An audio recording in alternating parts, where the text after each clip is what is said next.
우리가 말씀을 듣지 못하면 결국 사단에 의해 만들어진 문화에 빠지게 되어지고 어떤 철학에 빠져서 하나님의 말씀을 대적하게 되어지고 결국 내 인생의 참 가치를 다른 곳에 두게 되어지는 그런 일이 벌어지는 것을 우리가 확인을 합니다. 이 시간 우리 마음의 문을 열어서 말씀을 들을 수 있도록 축복하여 주옵소서. 루디의 마음을 여사 하나님의 말씀을 듣게 하셨던 것처럼 이 시간 우리 마음의 문을 열어서 하나님의 음성을 듣게 하여 주옵소서. 그리고 준비된 축복을 누리는 삶이 될 수 있도록 분명한 답을 얻는 시간이 될 수 있도록 축복해 주옵소서. 우리 체질은 본질상 진노의 자녀이기 때문에 하나님의 말씀을 듣지 못합니다. 들어도 거부하게 되어집니다. 이런 체질들 우리가 가지고 있음을 늘 확인합니다.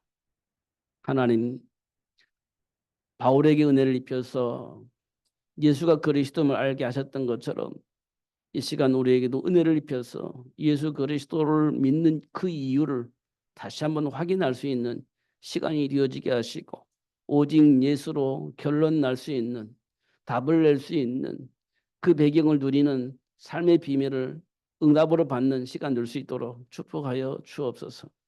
모든 민족이 이 복음을 들어야 되겠고 모든 민족이 이 복음을 들어야 되기 때문에 하나님께서 렘넌트를 준비하라고 말씀하셨는데 그 참 의미를 깨닫게 하시고 준비하며 도전할 수 있도록 역사하여 주옵소서.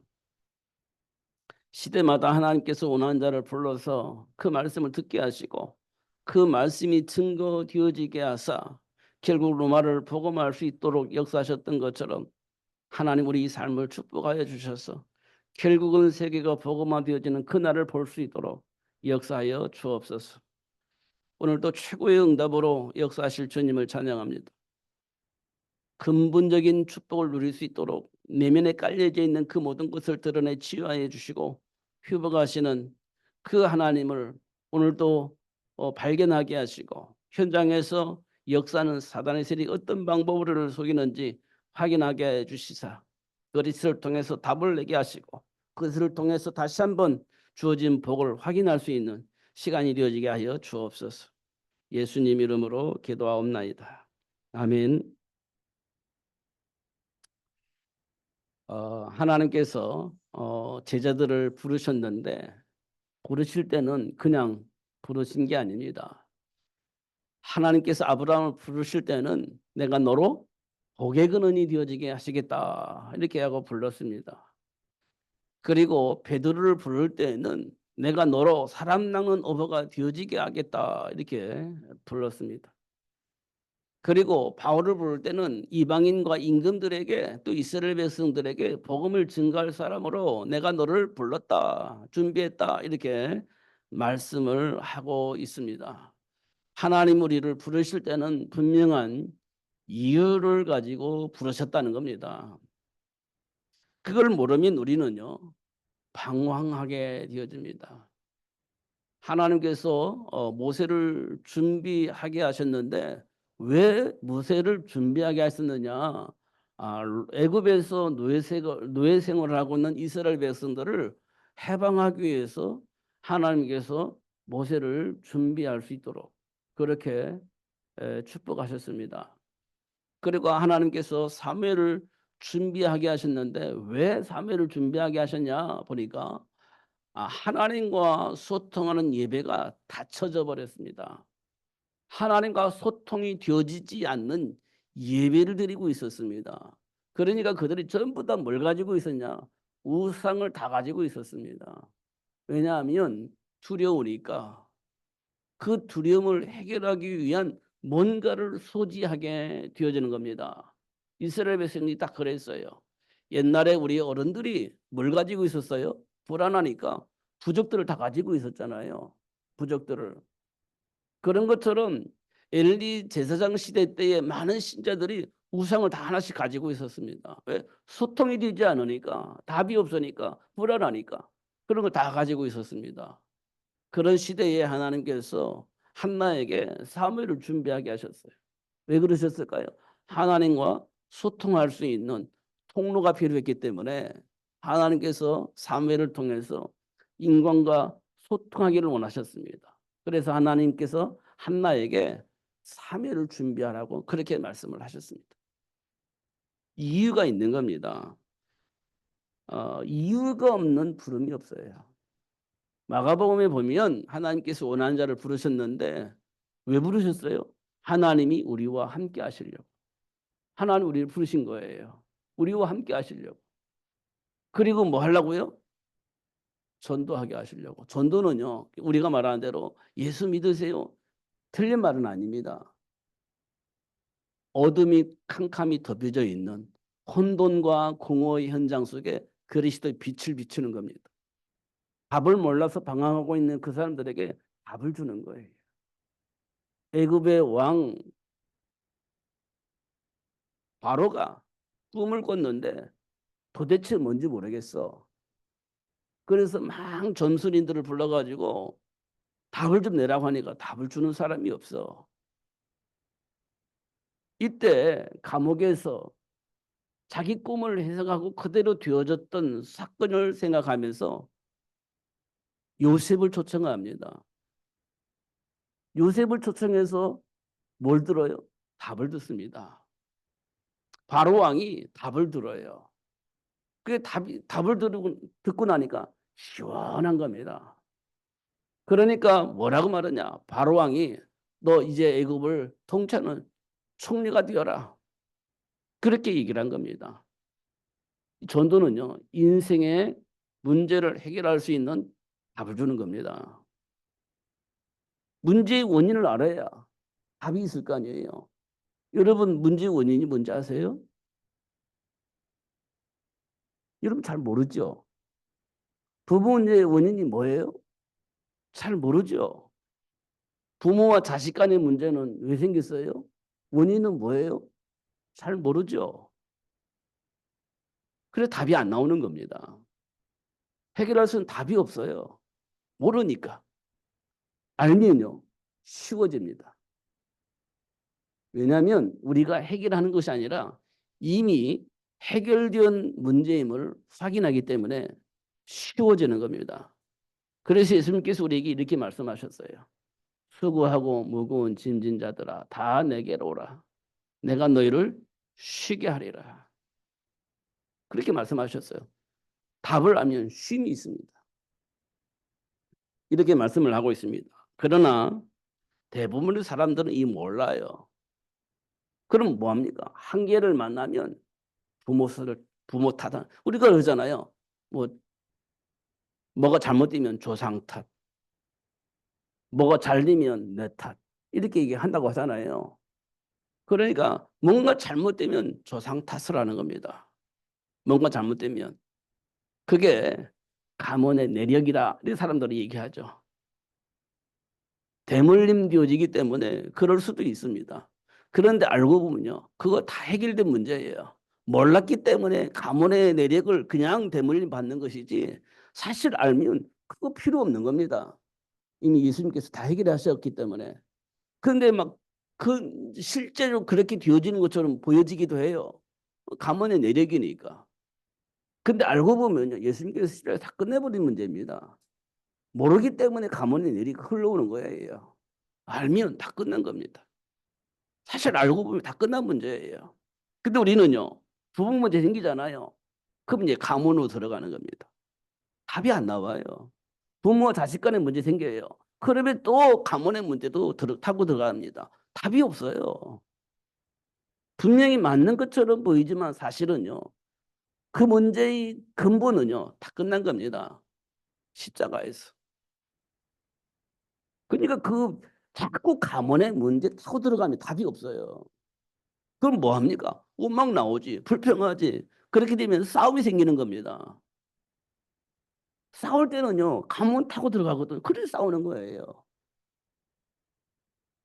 그러니까 아직도 내가 안 되는 이유는 뭐냐.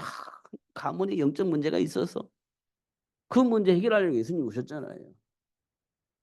사실은. 근데 우리는 자꾸 그 해결하려고 타고 들어가다 보니까 아, 영적 문제가 내가 있었구나. 이거 어떻게 해야지? 그리스도 해결해 보려고 발버둥 치는 겁니다. 근데 사탄은 알아요. 모르고 있다는 사실을.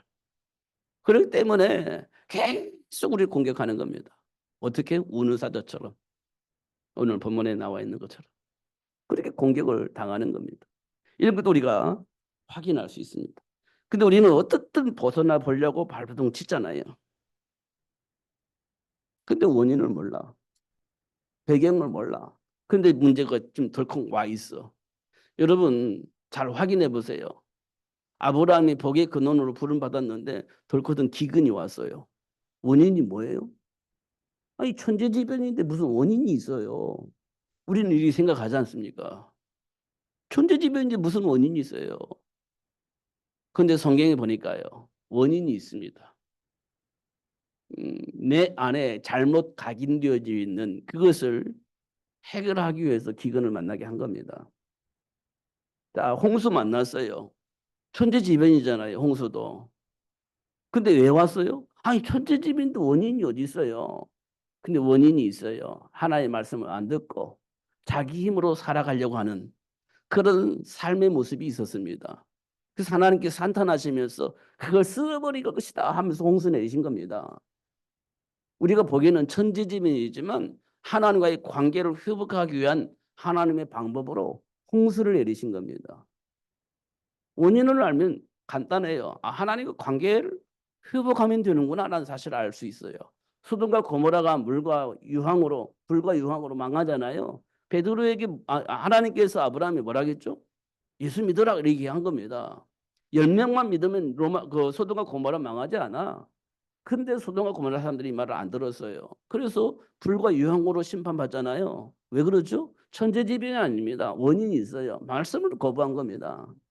예수 믿는 사람 10명만 있어도 안 망하는데 10명이 없는 거예요. 그래서 망한 겁니다. 천재지변이 아니에요. 그 원인을 알면, 배경을 알면 답이 쉬워져요. 하나님과 관계를 회복하고 돌아서면 되어지는 겁니다. 그러면요, 소돔과 고모라 망하지 않아요. 하나님과 관계를 회복하고 돌아서면 어떤 일이 벌어지냐? 홍수 같은 사건이 벌어질 이유가 없습니다. 해결되는 거예요. 원인을 알면, 배경을 알면 쉬워지는 겁니다. 그러면 하나님과의 관계를 회복하려면 예수를 알아야 돼요. 예수를 통해서만 하나님과의 관계를 회복할 수가 있습니다. 예수를 통해서만 내게 주어진 복을 발견할 수 있습니다. 왜냐? 그리스도 안에 지혜와 지식의 모든 부하가 감춰져 있어요. 예수를 알면 지혜와 지식의 모든 부하가 내 것이 되어지는 겁니다. 그걸 보고 우리는 분별력이라고 합니다. 분별력이 생겨요. 그럼 어떻게 됩니까? 이기는 거예요. 노예가 된 요셉이요. 어떻게 이겼어요? 그리스도 안에 있는 지혜와 지식 모든 부하가 내 것이 되어졌기 때문에 현장에서 분별력이 생긴 겁니다. 그러니까 형통하고 복을 누린 거예요. 그렇지 않으면 그 복을 어떻게 누려요? 형이 나를 노예로 팔았는데 그 감정 속에 있으면 그 지혜가 어두워지는 겁니다. 누명 쓰고 감옥에 갔을 때 그 감정을 가지고 현장을 보면 지혜가 없어지는 거예요. 하나님 주신 언약 안에서 보니까 하나님 주신 지혜를 가지고 형통한 복을 누릴 수 있게 되어지는 겁니다. 감정에 빠지면 그 지혜가 나오질 않아요. 왜냐 우리 감정 안에는 사단의 통로가 있고 나도 모르게 내 안에 뿌리 내려져 있는 무의식 속에 있는 그 영적 대물림이 그대로 남아있기 때문에 그리스도를 해석하지 않으면 감정으로 해석하면 결코 세상을 살리고 하나님 주면 복을 누릴 수 있는 지혜를 누릴 수가 없는 겁니다. 그래서 요셉이 어떻게 했냐? 그냥 붙잡고 기도하는 일을 쉬지 않고 한 거예요. 그러니까 그 지혜가 회복되어지고 그 지혜로운 삶을 살게 되어진 것입니다. 그러니까요. 원인을 알고 배경을 알면 인생이 쉬워지는 겁니다. 그걸 보고 우리는 뭐라고 말하냐? 행복이라고 합니다. 행복. 막 힘들게 살고 있는데 나는 답을 알아. 행복해지는 겁니다. 답이 없으면요. 힘들어요. 그걸 보고 우리는 불행이라고 합니다. 예. 이거 쉽죠. 어렵지 않습니다. 지금 우리 삶의 현장에 흐르고 있는 삶의 문화는 정말 가만히 생각해보면 이기적입니다. 다른 말로 말하면 개인주의 이렇게 표현하죠. 나밖에 없어. 나 중심으로 생각을 하는 삶의 문화가 뿌리를 내리고 있습니다. 그래서 공공의 삶을 살지 못합니다. 공공의 삶을 살려면 내 걸 양보해야 되거든. 공공의 삶을 살려면 내 걸 조금 포기해야 됩니다.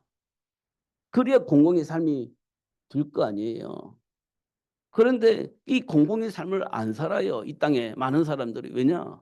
이기적이고 개인주의적이다 보니까 내 걸 양보할 수가 없어. 내 걸 포기할 수가 없어. 그런 공공의 삶이 무너지는 겁니다. 그러니까 세상은 어떻게 되겠어요? 혼돈 속에 빠지는 겁니다. 전부 다 내 것만 챙기다 보니까 혼돈 속에 빠지는 거예요. 그 열심히 살았는데 현장이 무너지니까 나도 무너지지. 그러니까 뭐가 옵니까? 공허한 삶을 내 앞에 오는 거예요. 그러니까 열심히 살 만큼 뭐가 오냐? 공허가 깊이 오는 겁니다. 그럼 뭐 합니까? 이상하게 타락을 하거나 허무함 속에서 자살하거나 이런 두 가지밖에 나오는 게 없어요. 이기적인 사람은 열심히 사는 삶 살수록 뭐가 와요? 허무가 밀려오는 겁니다. 그럼 어떻게 합니까? 이상한 짓을 하거나 자살하거나 둘 중에 하나밖에 없어요. 결론은 그걸로 끝나는 겁니다. 결론은 어 그러니까 결국은 우리가 누구인지를 아는 것이 가장 중요한 거죠. 내가 누구인지를 알아야 돼요. 성경은요 뭐라고 말하냐? 사실은 성경은 뭐라고 말하고 있냐면 공산을 말하고 있어요. 공산. 세상에서 말하는 공산주의가 아니고 공산을 말하고 있습니다. 그러면 같이 먹고 같이 사는 거예요. 그런데 이기적인 상황 속에서 공산은 불가능한 거예요. 이기적인 삶 속에서 공산은 불가능한 겁니다. 예를 들어서 북한에 김정은이라고 하는 위원장이 있잖아요. 공산이 되나요? 공산주의잖아요. 공산주의 되나요? 백성들은 굶어 죽는데 자기는요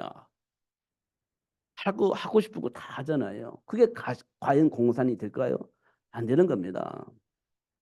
성경은 공산을 말하고 있는데요. 그 뭐냐면 같이 먹고 같이 살자는 거예요.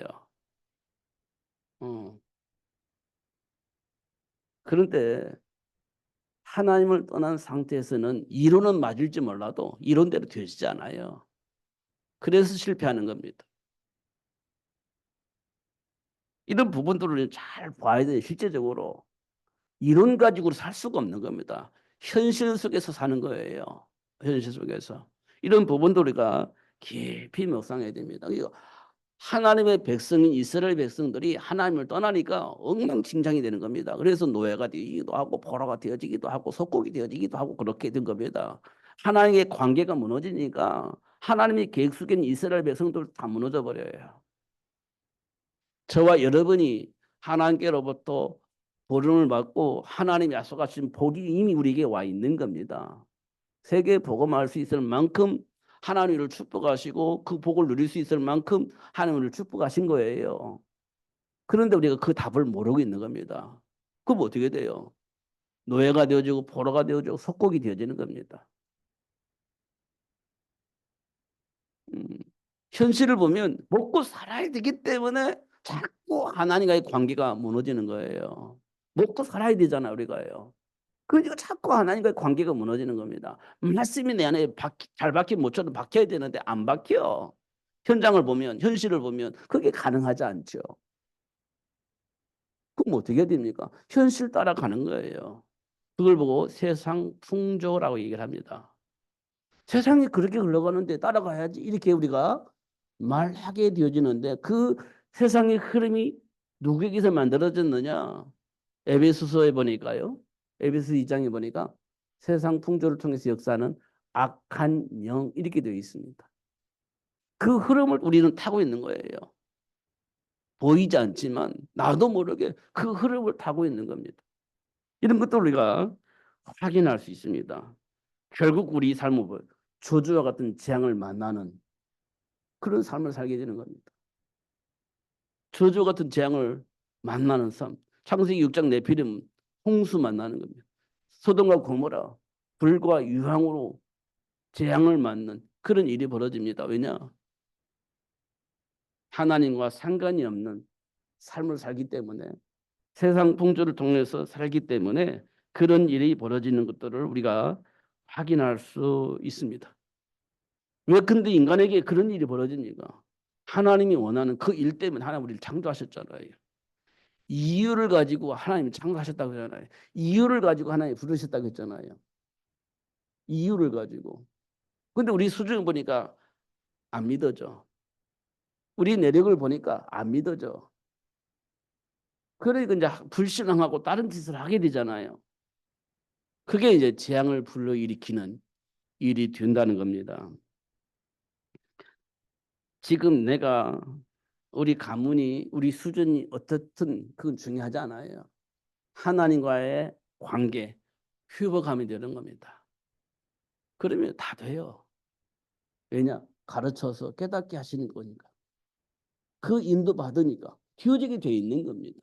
근데 우리가 성령의 가르침과 깨달음이 있는데 현실을 보니까 아닌 것 같아. 그래서 다른 길을 가는 거거든. 신자가 응답받고 기도하는데 선택할 때 현실을 보니까 상황을 보니까 아닌 것 같아. 그럼 다른 걸 선택을 하게 되거든요. 그러니까 안 되는 겁니다. 그래서 실패하는 거예요. 이걸 성경은 말해주고 있습니다. 이걸 말해주고 있거든요. 그 지금 내가 누구예요? 세계를 복음하기 위해서 하나님 나를 부르셨다. 왜? 하나님이 나와 함께 하시면서 세상의 모든 사람들에게 문제에 대한 답을 주기 위해서. 방해하는 사단의 세력을 결박할 수 있는 권세를 주기 위해서. 그 복을 누리게 하시려고 하나님 나를 부르셨다. 이렇게 성경은 기록하고 있거든요. 그거 가지고 있으면 돼요. 그게 굉장히 중요한 메시지입니다. 내가 그런 사람이에요. 이거 확인해야 되는 겁니다. 그러면 흔들리지 않습니다. 상황이 어떻든 간에 환경이 어떻든 간에 내 삶의 배경이 어떻든 간에 흔들리지 않아요. 거기에 대한 결론이 나면 흔들리지 않게 되어집니다. 그럼 어떻게 해요? 하나님이 약속하신 말씀을 믿고 맡기는 거예요. 하나님이 약속하신 말씀을 믿고 맡기는 거예요. 그게 삶의 가치를 가장 잘 누릴 수 있는 방법입니다. 그러니까 베드로가 그러잖아요. 모든 염려를 주님께 맡겨버려라. 그것입니다. 맡기면 되는 거예요.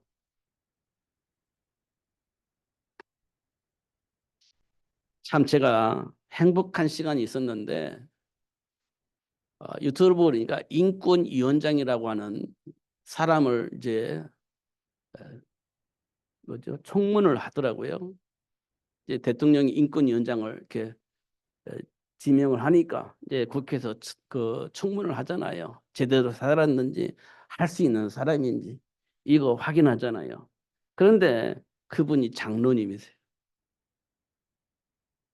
그러니까 사람들이 이 사람이 어떤 생각을 가지고 있는지를 너무 잘 알아. 그러니까 뭘 물어보느냐? 당신 창조론을 믿어요? 진화론을 믿어요? 이렇게. 그러니까 저는 창조론을 믿습니다. 창조론이 뭐죠? 하나님이 천재를 창조하셨다는 것입니다. 과학적으로 그게 증거됐나요? 이렇게 물어봅니다. 그러니까 이분이 뭐라고 말씀하시냐면 신화론도 과학적인 증거가 없습니다. 그 진화론은 학교에서 배우는데 왜 창조론은 왜 안 배웁니까? 이렇게 얘기를 합니다. 그러니까 학교에서 창조론도 배워야 되고 진화론도 배워야 된다는 거예요. 진화론도 과학적 증거가 없습니다. 근데 우리는 그렇게 된 거라고 믿고 우리가 공부를 하지 않냐. 그것도 과학적 증거가 없다.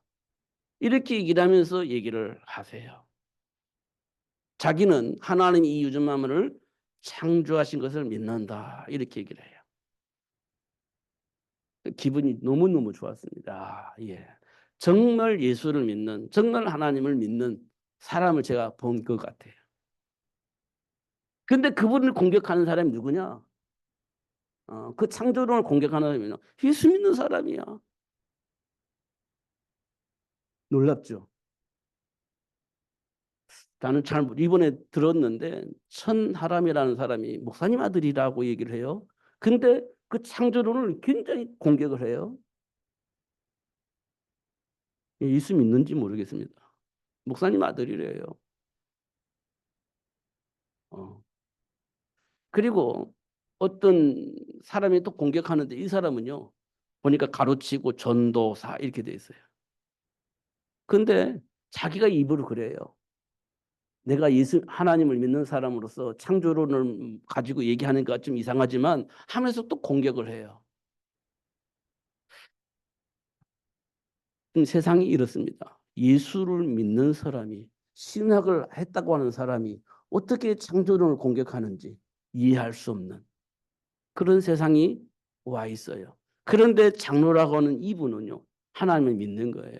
그러니까 창조론을 계속 주장하면서 진화론도 과학적으로 증명된 게 없다. 이렇게 얘기를 하면서 자기 생각을 굳게 얘기하는 것들을 우리가 확인했습니다.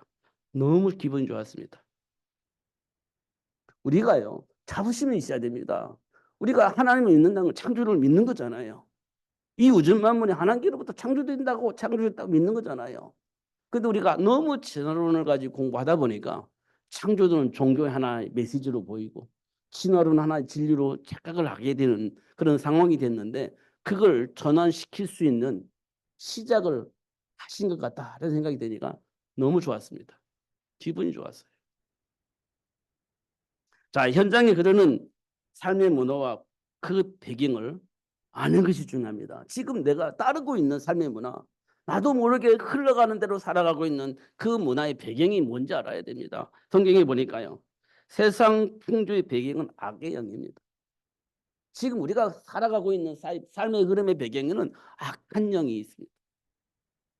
성경에 그렇게 말하고 있습니다. 근데 우리는 생각을 안 하고 그 흐름 따라서 살고 있는 겁니다. 지금. 그 생각 속에서, 그 철학 속에서 나도 몰라. 근데 그렇게 흐름 따라서 가는 거예요. 근데 그 배경은 악한 영이 있다는 겁니다. 성경에서 말하고 있습니다. 그리고 우리가 가지고 있는 체질은 너희 압이 마귀에서 나온 것이다. 이렇게 되어 있습니다. 우리 안에 있는 나도 모르는 무의식 속에 있는 체질, 그게 어디서 왔느냐? 너희 압이 마귀에서 나온 것이다. 성경 그렇게 말하고 있습니다. 분명하게 그렇게 말하고 있습니다. 체질이라고 생각하면 안 돼. 그 체질의 배후에는 악한 영이 있는 겁니다. 그것과 싸워야 돼요. 근데 안 싸워지잖아요. 그러니까 예수가 필요한 겁니다. 그 마귀의 일을 멸하신 예수가 필요한 거지. 그 예수 이름을 기도하는 거예요. 여기에 대한 답을 내지 않으면 우리는 또 방황하는 겁니다. 기근을 만난 아브라함처럼 방황하는 거예요. 죽음의 위기를 만난 베드로처럼 방황하는 겁니다. 잘못된 선택을 하는 거죠. 이런 것도 우리가 확인할 수 있습니다. 그럼 어떻게 돼요? 일생 마귀에게 종로로 삼아 사는 거예요. 성경에 그렇게 기록하고 있습니다. 일생 평생 마귀에게 종로로 사는 겁니다. 그리스도로 답이 안 나면 평생 마귀에게 종로로 사는 겁니다. 운명과 팔자라고 하면서 그렇게 사는 거예요. 어쩔 수가 없는 겁니다. 뭐 철학을 가지고 말해도 소용이 없습니다. 그 어떤 것도 답이 되지 않습니다. 평생 마귀 종로를 하며 사는 거예요. 그러니까 현장에 보니까요. 귀신 들려서 저 많은 사람이 생기고 어떤 그 경제를 조적 폭력들이 지배를 하게 되어지고 경제를 그 조적 폭력배들이 지배를 하는 거예요. 어, 그리고 우상 숭배하는 삶의 문화가 세상을 지배를 하는 겁니다. 현장에 있잖아요. 조 많은 귀신 들린 자, 점쟁이 있잖아요. 조직 폭력이 있잖아요. 우상 숭배하는 종교 생활하는 사람 있잖아요. 현장에 우리가 분명히 있습니다. 그 배후에 뭡니까? 하나님을 떠나 있기 때문에 결국 두려움과 해결할 수 없는 삶의 문제가 있을 때 해결을 해야 되잖아요. 해결 방법을 뭐 어떻게 찾아요? 없잖아요. 그러니까 점쟁이한테 가는 거예요. 그러니까 어떻게 합니까? 힘 있는 자에게 내 삶을 맡기는 겁니다. 그 조직병들은 그걸 가지고 경제적 활동을 하는 거지. 힘이 없는 사람 조직병 맡기잖아요. 얼마씩 상납하면서 나 좀 도와줘 이런 거 있잖아요. 경제를 존재 폭력들이 갖고 있는 겁니다. 그래도 안 되니까 이제 마음을 달래보려고 어떤 종교를 찾아가는 겁니다. 그게 우상숭배하는 겁니다. 여러분 이게 현실이거든요. 사실은 현실. 이 문제를 어떻게 해야 됩니까? 하나님께서 우리에게 주신 답은 여자의 후손입니다. 사단의 머리를 상하게 할 여자의 후손. 그 여자의 후손을 통해서 강한 자를 결박할 수 있는 권능과 귀신을 쫓아낼 수 있는 권능, 원수의 모든 능력을 제어할 수 있는 권능이 회복되어지는 겁니다. 그 여자의 후손을 통해서 잃어버렸던 모든 권능이 회복되어져요. 그 여자의 후손이 우리 인생의 답이 되는 겁니다. 그래서 사도 바울은 그랬잖아요. 그리스도를 아는 것이 최고의 복. 이렇게 말씀을 한 겁니다. 제가 이번에 장례를 치르면서 받은 응답이 그렇습니다. 시작과 끝을 아는 것이 참 중요하구나. 시작. 우리는 몰라. 근데 시작이 있습니다. 그러니까 지금 있잖아, 우리가. 끝, 우리 몰라. 언제 하나님께 부름 받을지 몰라. 끝 모릅니다. 하나님의 손에 있어요. 태어나는 것도 하나님의 손에 있고 죽는 것도 하나님의 손에 있습니다. 다만 우리에게 주어진 것은 시작과 끝 사이에 과정만 우리에게 있습니다. 과정만. 근데 과정도 몰라. 이게 이제 삶의 문제가 뭐라고 말하냐. 삶의 문제를 만날 때마다 뭐라고 하냐. 운명과 팔자라고 얘기합니다. 과정 속에 일어나는 일을 원인을 모르고 답을 몰라. 왜냐? 시작도 모르고 끝을 모르니까 과정 속에 일어나는 일들이 무슨 이유로 일어나는지를 몰라. 그러니까 운명과 팔자라고 얘기를 하는 거예요. 운명과 팔자. 그런데 알고 보니까 시작이 있어요. 또 끝이 있습니다. 하나님께서 말씀하셔요. 시작이 뭐냐? 세계 사단의 일을 멸하고 세계를 복음하기 위해서 하나님을 창조하셨다. 이게 시작입니다. 끝은 뭐냐? 이 복음이 모든 민족에게 다 증거되도록 하나님이 역사하실 것이다. 그 다음에 내가 너를 부를 거야. 이게 끝입니다. 시작과 끝이 있어요. 과정 속에서는요. 모든 사람들에게 하나님과 함께하는 삶의 축복을 전달하는 삶을 살게 하시는 겁니다. 이게 삶의 현장에서 일어나는 일들이에요. 근데 우리가 지금 몰라 이걸. 그러니까 방황하는 겁니다. 이런 것도 우리가 확인할 수 있습니다. 이번 장례를 통해서 제가 그런 답을 확인을 하게 된 겁니다. 이 말씀을 모르면 그건 몰라요. 안 믿으면 그거 그렇게 안 사라지는 겁니다. 근데 알면 사라지는 거지. 바울이 그러잖아요. 다 배설물로 버리고 오직 그리스도 붙잡고 세계복음을 향해서 로마복음을 향해서 가겠다. 삶의 가치가 분명해져 버린 겁니다. 그러니까 힘들고 어려운 과정이었지만 상관없어요. 행복한 겁니다. 결국 삶의 현장에서 마귀의 일을 알 수 있도록 역사합니다. 마귀의 일을 봐야 돼요. 성경에 있는 마귀의 일을 봐야 되는 겁니다. 하나님을 불신앙하게 만들어요. 마귀의 일은 불신앙하죠. 말씀을 듣는데 에이, 말이 안 돼 하고 불신앙하게 만드는 겁니다. 그게 마귀의 일입니다. 그게 창세기 3장부터 시작된 거예요. 그 존재가 있기 때문에 우리를 하나님 형상 창조하신 거지. 마귀는 하나의 말씀을 자꾸 듣고도 또 듣고 또 듣는데도 자꾸 불신앙이 생기는 겁니다. 기근 만나니까 어쩔 수 없지. 그게 운명과 팔자입니다. 죽음이 이가 오니까 어쩔 수 없지. 그게 운명과 팔자입니다. 못 벗어나는 겁니다. 그게 마귀의 일입니다.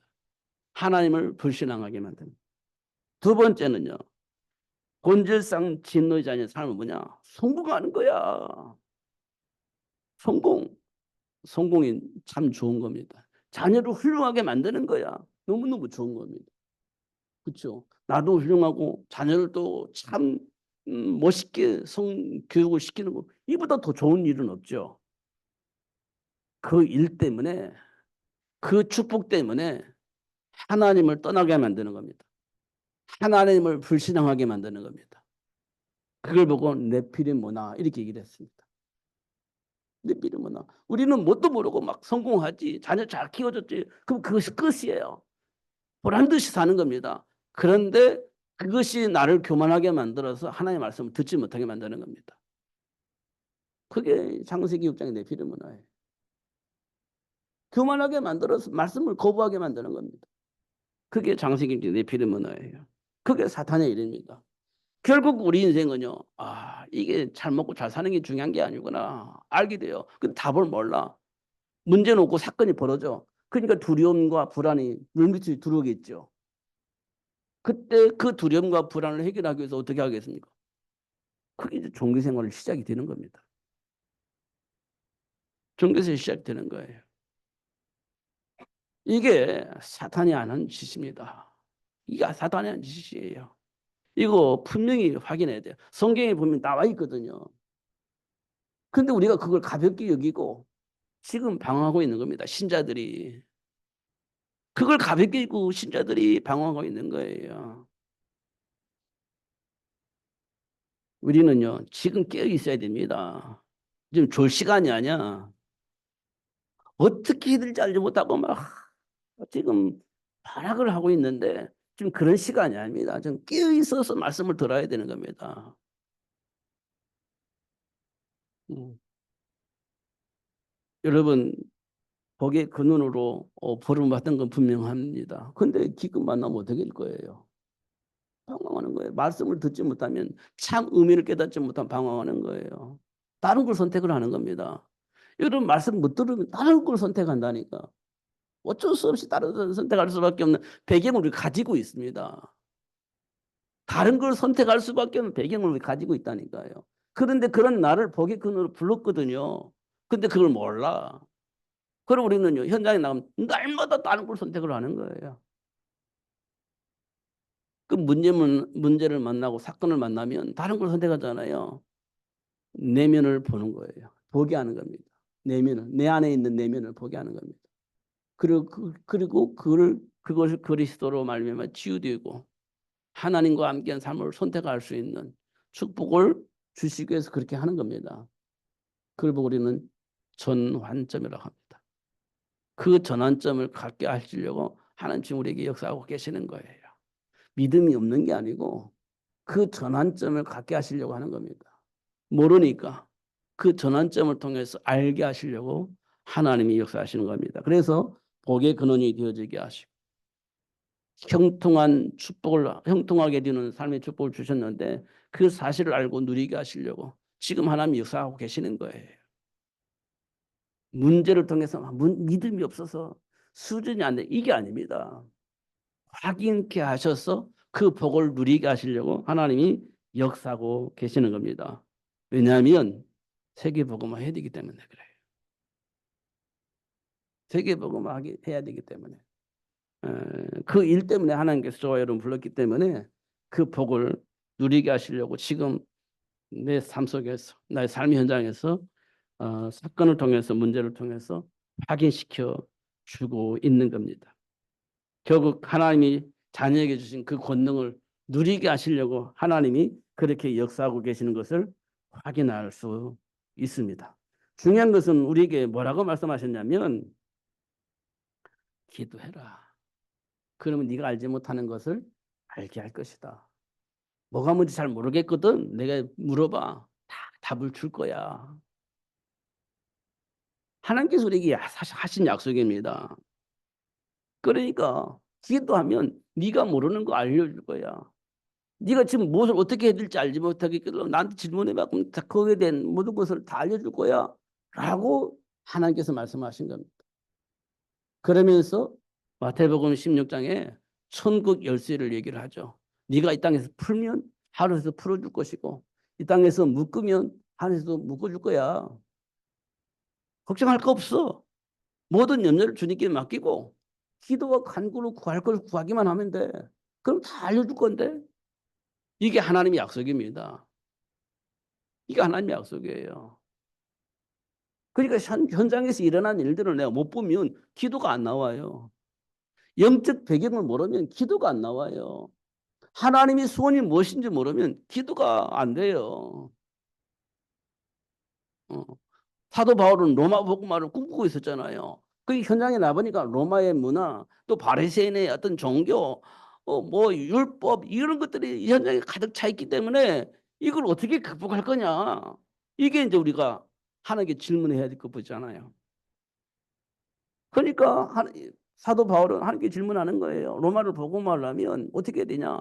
로마의 정치, 경제, 문화가 현장을 장악하고 있고 또 우리는 네피lim 문화를 아니 그 바리새인의 어떤 그 율법주의 사고로 이 현장을 움직이고 있는데 하나님이 어떻게 하면 이 현장을 살릴 수 있을까요? 이게 질문했을 거 아닙니까? 이 현장을 살리기 위해서 이때 하나님께로부터 답을 얻은 겁니다. 회당에 가서 렘넌트를 찾아서 잘 양육해서 현장을 살릴 수 있는 중직자가 되어지게 하면 된다. 이게 하나님께로부터 바울이 받은 응답인 것 같아요. 이게 회당에 가서 준비된 사람 찾아서 서원에서 훈련시켜서 로마서 16장 일꾼을 만든 겁니다. 그 일이 계속 반복해서 벌어지는 거예요. 그걸 보고 우리는 시스템이라고 합니다. 250년 만에 로마가 복음으로 바뀌어요. 현장을 보면 그런 기도가 되어지는 겁니다. 현장 못 보니까 막 그리스도 이게 가지고 안 돼요. 현장을 살릴 수 있는 그 삶의 비밀을 자꾸 하는 게 질문하는 겁니다. 그리고 렘넌트 운동을 하는 거지. 그래서 우리가 중직자 운동을 하는 거예요. 그냥 형식적으로 하는 게 아닙니다. 실제적으로 현장을 살리고 세계를 살리려면 렘넌트가 잘 성장을 해서 중직자가 되어지는 겁니다. 지금 중직자 역할이 뭐냐? 현장을 바꾸는 겁니다. 경제 흐름을 바꾸는 거예요. 삶의 문화를 바꾸는 거예요. 그게 중직자가 해야 할 일이에요. 근데 그걸 몰라. 그럼 어떻게 해야 되겠습니까? 현장에서. 디귿 만난 아브라함처럼 다른 짓을 해야 돼요. 먹고 살아야 되니까. 그럼 흐름 바꿀 수 있어요? 못 바꾸지. 이런 것도 우리가 봐야 하나님께 기도가 되어지는 겁니다. 그러면 다 알게 해주신다는데. 그러니까 하나님의 손은 단순해요. 모든 민족이 복음 듣는 거예요. 그를 위해서 어떻게 해요? 어린 양을 준비하는 겁니다. 이게 하나님의 소원입니다. 그 삶 속에 있는 문제는요. 마귀를 멸하신 예수님께 맡기라는 거예요. 그러면 된다는 겁니다. 현장을 장악하고 있는 사단의 일을 누가 해결할 수 있겠습니까? 방법이 없어요. 그 마귀의 일을 멸하신 예수님께 맡기고 나는 뭘 향해서? 세계 복음을 향해서 가는 거예요. 현장 복음화를 향해서 가는 거예요. 흐름을 바꾸는 그 일에 헌신하는 겁니다.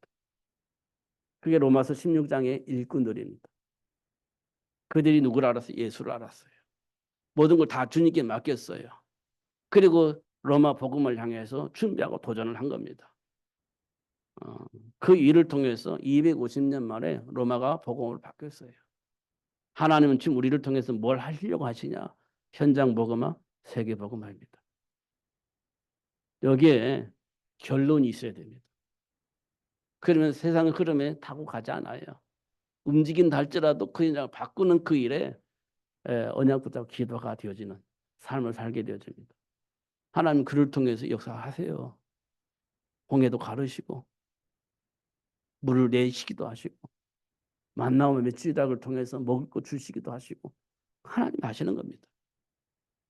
예수님께 그랬잖아요. 들의 풀을 봐라. 공중에 나는 새를 봐라. 그들이 자기를 먹을 것 준비하느냐. 하나님이 입혀주고 먹이시는데 무슨 염려가 있냐. 공중에 나는 새도 그렇고 들의 풀도 그러는데 하물며 하나님 자녀 너희를 먹여주고 입혀주지 않겠냐. 믿음이 적은 자들아. 이렇게 얘기잖아요.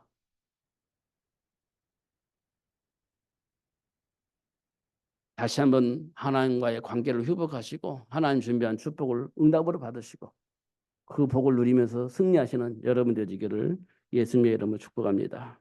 기도하겠습니다. 하나님 아버지 감사합니다. 오늘도 최고의 복을 주시고 알게 해주셔서 감사합니다. 결코 놓치지 않도록 성령으로 역사해 주시고 깨닫게 해 주셔서 준비된 복을 마음껏 누리며 사는 삶이 될 수 있도록 역사하여 주옵소서. 이 세상 모든 사람의 복음을 듣는 그날까지 지속할 수 있도록 축복해 주옵소서. 예수님 이름으로 기도하옵나이다. 아멘.